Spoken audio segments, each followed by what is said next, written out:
Welcome to the SDA Housing Podcast, brought to you by NDIS Property Australia. Before starting this episode, we need to provide a general disclaimer. Information contained in this podcast is general in nature only. It does not take into account the objectives, financial situation, or needs of any particular person. You need to consider your financial situation and needs before making any decisions based on the information in this podcast. And you should consider seeking independent and professional advice for your personal circumstances. All right, let's begin. Hello everybody, my name is Debbie from NDIS Property Australia, and you're listening to the SDA Housing Podcast, a show that explains, highlights, guides and brings awareness about all things SDA in this ever-changing NDIS world. Today we are having a conversation, an in-house internal conversation over SDA Housing Assist. And I have with me Kassy. Hello. Hi, Kassy. And introducing a brand new staff member, Caitlan. Hi, Caitlan. Welcome. Hello. Thank you. And Kassy, I think, is this your first time on? This is my first podcast, yeah. Your first. So this is first time for both of you. Well, welcome, ladies. Like to have you in the podcast room. Thank you. Okay, so we are going to just have a really conversation over SDA Housing Assist, our Participant Procurement service, how it's going, what we're doing in the back end. Caitlan is still learning this, and Kassy's all over it. How long have you been with us now? I've been here for about 8 months now, I think. Yeah, so Kassy's well and truly all over everything that we are doing for our clients. Caitlan is learning very quickly and helping out our other team members working on this as well. So just to, I guess, those of you who aren't really aware of SDA Housing Assist and what we do, just in a nutshell, Kassy, can you just tell us what we do? Yeah, so essentially what we do is we help property investors connect to providers in order to help tenant their properties. Yeah, that's exactly right. We do have a lot of property owners coming to us. Their properties have already been built. Maybe they've not yet found an SDA provider to engage to help them source tenants. Maybe they have got an SDA provider who has not been successful in sourcing tenants. And so they come to us and we offer, if you like it, a plan B, just to work in addition to their SDA provider, if they do have one, to put the word out there and contact every possible person we can think of in the area who might have clients that are potential tenants for the property. So that's basically what we do. We do have a lot of clients, unfortunately, who are in situations where they maybe left it too late. We would say in every instance, I think, Kassy, you would agree that most of these properties have been left too late.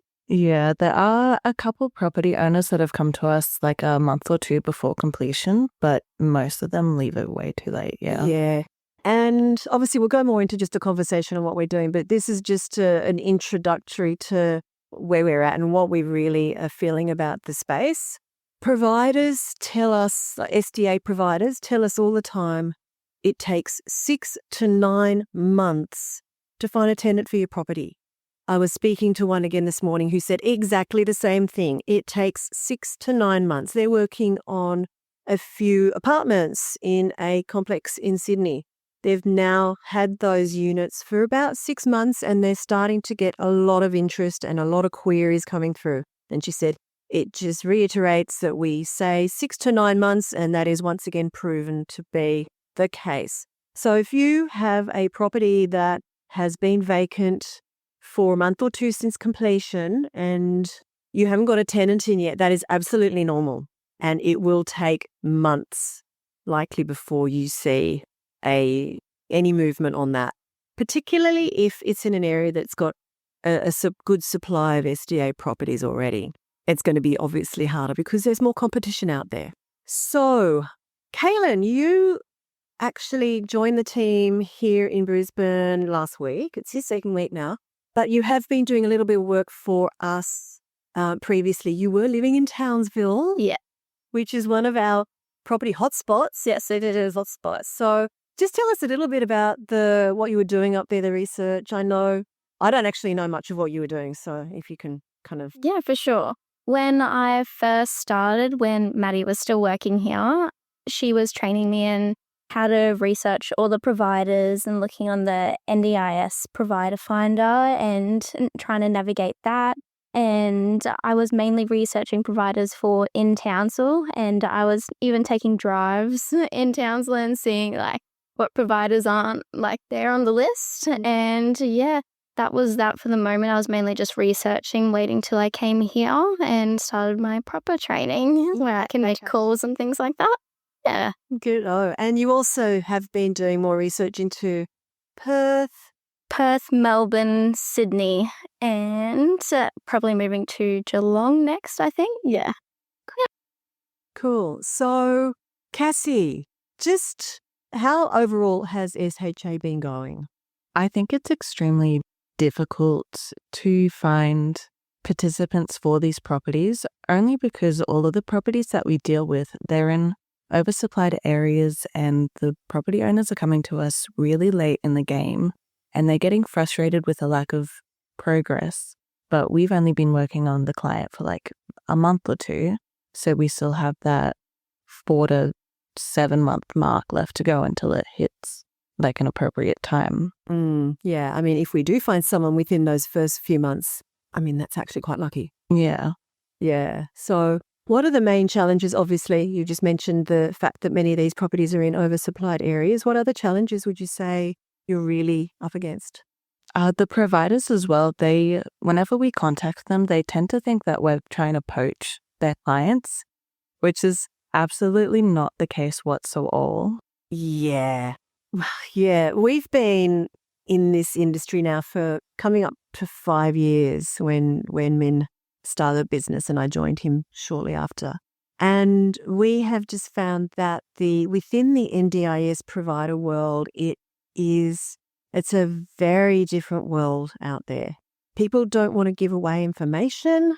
They feel they're being either compromised or targeted or having their clients stolen and we were just trying to find out information about SDA. We were just trying to find out the basics back then and no one wanted to tell us anything. No one, mind you, probably no one knew much. But it is a bit of a closed world. And I think the other thing that always comes up to me is that so many providers don't still understand SDA. Yeah. So are you finding that as well? Yeah, whenever we find a provider that has a participant, we're asking a whole bunch of questions about their funding and what the participant requires out of accommodation, and they're kind of not giving the answers whatsoever. Yeah. At sometime mid-late last year, we were having a conversation with quite a large SIL provider based in New South Wales and Victoria. Now, from the outset of us joining the SDA world, if you like, we knew about Housing Hub, and I think we've had podcasts with them, we've done webinars with them, we have spoken a lot about Housing Hub and their services in the past. Predominantly, the Housing Hub is a search portal, aka a realestate.com for disability housing. Now, we had a conversation with this relatively large SIL provider, and just for those of you again who aren't up on the terminology, SIL stands for Supported Independent Living. So someone who needs high care, being looked after for many hours of the day, will likely have SIL funding, separate to SDA, which is the bricks and mortar component. So we were speaking to a SIL provider who was saying to us they were really struggling on finding homes for their participants. Came out in the conversation, they didn't even know about Housing Hub. And Housing Hub is the number one portal for listing properties. So even some of the larger organisations still don't know how the system works or where to go to, where to navigate the system, where to find. So there's this massive disconnect. It's always been there. It's still there between the properties on the one side, those who own the properties, those who are developing the properties, and the providers and the participants side. They don't know how to find each other.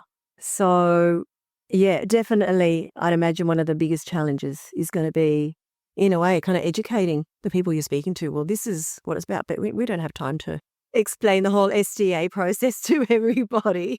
So it's just a challenge. What other challenges would you say are really making it hard? Caitlin, do you have any ideas? Not at the moment now. Pretty much all I've faced is when calling people, they don't really know what it is that I'm asking about with the SDA properties, and they're like, sorry, what's that mean? And I'm like, oh, this is what it means, and having to explain it and everything. But that's pretty much the only problem I'm having at the moment. Say, what about just actually even getting in touch with people? Yeah, actually, I am having a fair bit of trouble with that. Even if they do pick up, it's not a very long conversation because they answer like no straight away. And then I ask if I can email through like the information, things like that. And they're like, yep. And then that's it. They're not really that interested. And yeah. So that kind of, I want to talk about our back end processes. So we obviously, in a nutshell, what we do is we build a database of providers in the area where the property is. We do all the marketing materials that we will then be using for posting on portals, search sites for housing, social media, our website, and of course then there's actually just the calling. But basically it starts with that building that database. And so you said you were doing the one in Townsville. Yeah. Where you were literally going through the NDIS provider finder to find anyone in the area. Yeah. Obviously we're talking about they have particular registration groups, because there's a lot of providers that might be registered for things that have nothing to do with SDA or still. So you've got to narrow them down. Yeah. But I've discovered on the SDA Provider Finder that it can just be really difficult to find. And you can even download this information in a massive database as well and sort through it that way. But you'll have like a large organization and they'll have like 50 listings. Yep. They're in 50 different locations. And all these different email addresses and phone numbers and people to contact. Yeah. Just trying to find the right person there. But you're not just going for the providers, are you? You're also going to, well, obviously there are other providers such as support coordinators, Plan managers, things like that. Yeah. But also other allied health professionals. So tell me a bit more about that. In the past, when we've been struggling to find participants through contacting SIL providers and SDA providers and all of them, we have turned to contacting hospitals directly to see if there's any participants in there that need to come out into a home. And we've had a bit of luck there. Mm-hmm. Yeah, because that is really one of some of the groups that we are working with work very closely in that space. So yeah, we've been building up our collaborations. We have some very good contacts in the SIL and the SDA industry now. Just as examples, Zoe and Karina, SIL providers who are working with us now to help find participants for certain areas. They both in their organisations have a real history of working with hospitals to find housing for participants who are in the hospital system but need a forever home to move into. Of course, Jonathan and Kevin are doing wonders with their SDA business and working with big SILs. So, there's that collaboration for the areas that they work, where some of our properties are. But, of course, we're still working on building those collaborations in other areas too. So it's all a part of just building those contacts, isn't it? And if we take on a new property in a new area, we might not necessarily have those contacts. It will take us a little bit more time to build the database from scratch and start to work through it. So, but we don't just do, sitting in front of the computer at our desks. There's lots of other things we do getting out there, getting our name out there. Talk more about that, Kassy, about, networking and events that we go to. So I've been to a couple of networking events in Southeast Queensland, and I feel like I have made a stronger connection with those providers than I have over the phone. I think it's really important to establish that face-to-face connection and to have that sort of relationship and trust in each other. And I think that is really important when doing what we're doing. Absolutely, because you've got to give them the ability to understand that we're not a provider. We're not stealing their clients. We're trying to help them. Absolutely. We're the guys in the middle trying to do the right. So, yeah, so there is that networking. There's lots of events coming up this year that we're already putting an eye on to be attending to just spread the love of SHA, as well as just face-to-face meetings with some providers from time to time, that as we connect and have more conversations over the phone, then that goes into either a video call or if they're local to us, a meeting to build those connections. Talk more about the digital marketing and all that is involved there. So we get our VA team over in the Philippines and Vietnam. They create all of our brochures for us, and we go through on Facebook and Instagram and LinkedIn, sometimes even TikTok, and just post all about the property, and we share it into groups that we think might be helpful and might be relevant. We try and really target an audience. Yeah, because I've noticed on Facebook, I'm not active on Instagram or TikTok, but on Facebook, there are so many NDIS groups, SIL groups, just all sorts of different housing groups. So for those of you wondering, like, why are we sharing it on groups? Well, they are very, very active in the space. There's huge numbers of members in these groups. And that's where a lot of people are going to find homes or to find tenants for homes. Yeah. So, yeah, we got to be there. Absolutely, yeah. But I think another challenge that we get when it comes to the digital marketing, obviously, if you want to be advertising your property to market it with a view for someone moving in as for their forever home, you want to have nice looking images, and ideally you'd have videos, and let's have a walkthrough. Obviously, we can't really get that if the property is still under construction, which is the best time to start this process. However, we can get sometimes if it's an apartment complex and we have been given all the renders of the internals as well as the externals from the property developer, that's great because we can start with that. But for those properties that we don't have any of that, we always encourage our investors to maybe engage someone, and it doesn't cost that much, to put together some funky looking renders, internals and external renders of what it will potentially look like when it's done. You've got a floor plan, so that can be done. And I think if we had those for all of our properties, we'd probably have a lot more success. Do you think? I think definitely. I think it would be more impactful for a participant to actually see and visualize what their house is going to look like. Yeah. And that's the thing, isn't it? Visualizing it. Because I know when I am looking for a new home, I pour through those photographs and the floor plan if there is one, and I'm obsessed about seeing what it really looks like before I even get a chance to look at the property itself. So that's what it's all about, visualizing yourself in that space. Can I see myself living there? And if you can manage to get that for your property, you've probably got a much better chance of getting interest in it. Yeah. Yeah. So that's another challenge, because a lot of our clients maybe don't know how to go about it. And that's probably partly our fault. We can probably help them find the resources to get those renders created, at least to get decent photos taken of a property if it is already completed or close to completion.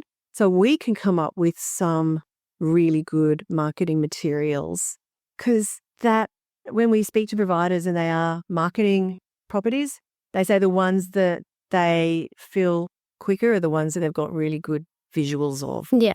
So that is a really important thing to take note of. So the other thing I wanted to discuss was the number of hours a week that we work on a property.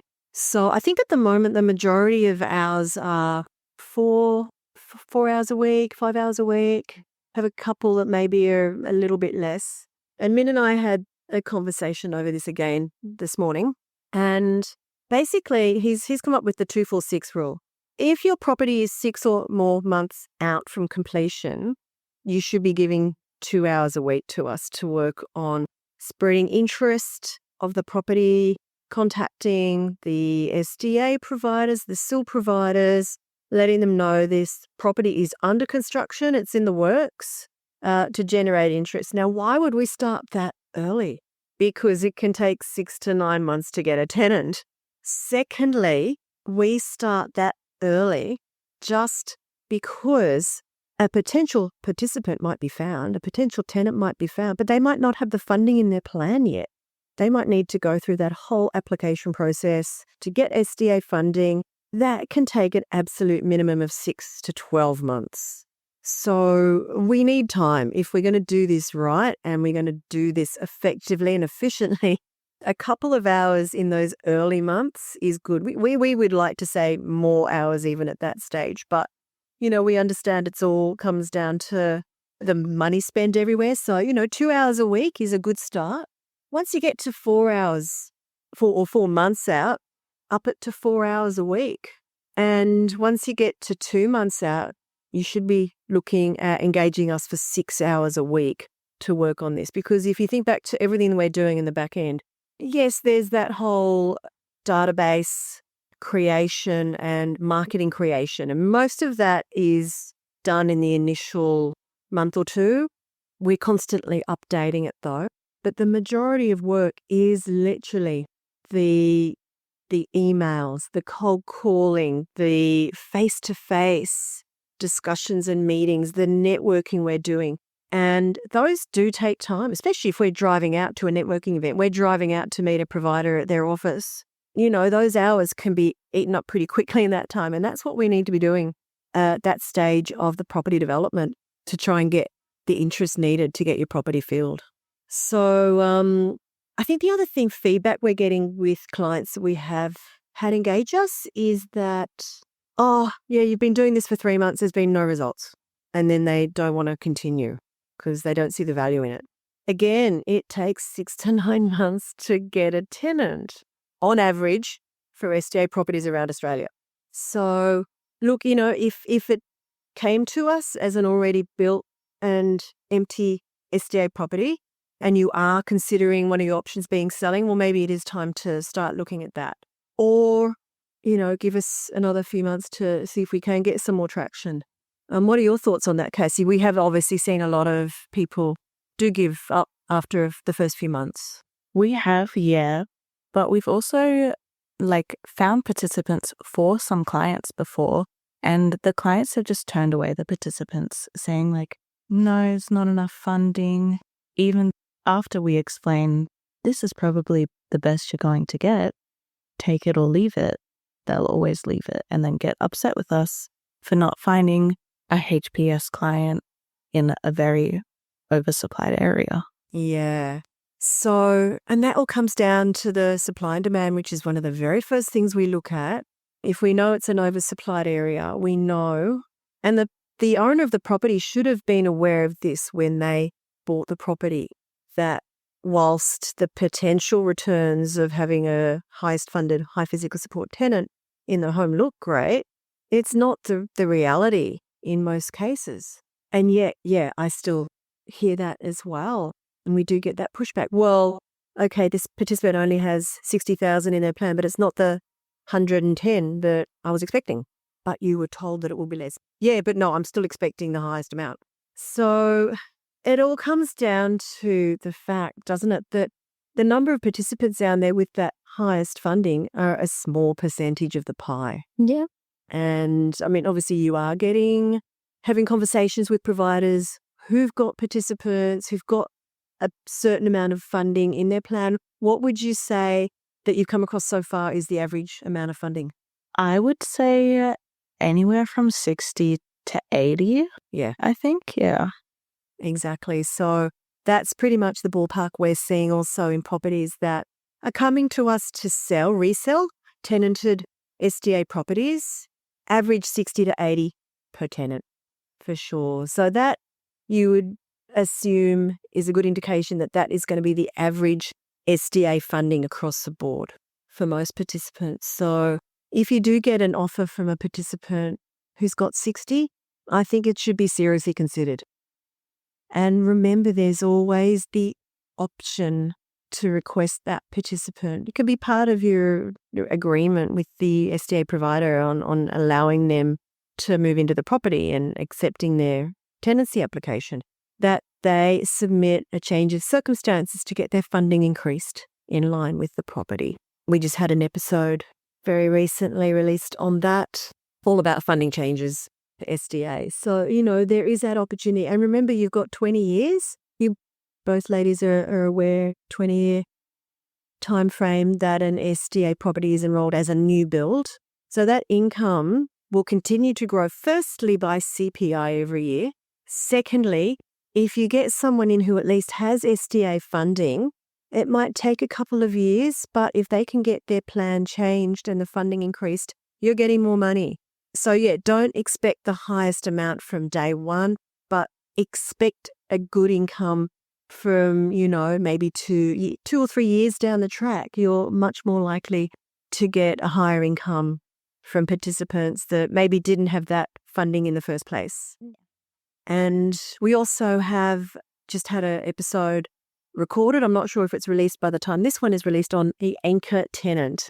So I highly recommend you listen to that. Min recorded an episode all about what an anchor tenant is and how important that anchor tenant is to the process. And essentially that's what we're doing here, is we're trying to find the anchor tenant for these properties, the first tenant by which all other tenants will have to abide by their rules, their funding, their personality. Unless, of course, you've got a single tenant apartment, in which case you don't have to worry about that at all. But look, this is just a bit of background on, what we do in the back end of SDA housing. We often have people sort of ask us multiple times, but what do you actually do? Well, we just literally make the calls, send the emails, do the research. We do it over and over and over again. We talk to our contacts. We do it over and over again, and we're doing all that marketing. And have I forgotten anything? Is there something else there that I don't know that you guys do? Not that I could think of at the moment. Yeah. I don't think so. Yeah. Good. So, that's essentially it. Lots of work involved, and we would love everybody to be giving us more hours so we can be hopefully more successful in finding new tenants. But so if you do have an empty house out there and wondering what you can do, reach out to us. We'll have a conversation over whether our services would be right for you and whether it's the right way to go. So please reach out to us at housing@ndis.property. And if you have any other general questions on this episode or on a podcast episode, you can email podcast@ndis.property. Anyway, I think that about wraps it up for this episode. So thank you so much, ladies, for your input today and your insight into the SDA Housing Assist. Thank you. Yeah, thank you for having us. Oh, great to know you. And we'll do it again soon.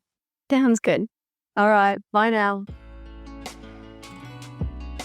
We hope you enjoyed this episode. Please make sure you are subscribed and following us so you can keep in the loop with all of our upcoming episodes. We would really appreciate it if you could leave us a 5-star rating, a written review, and to share this podcast with those that could benefit. Until next time, catch you on the next episode.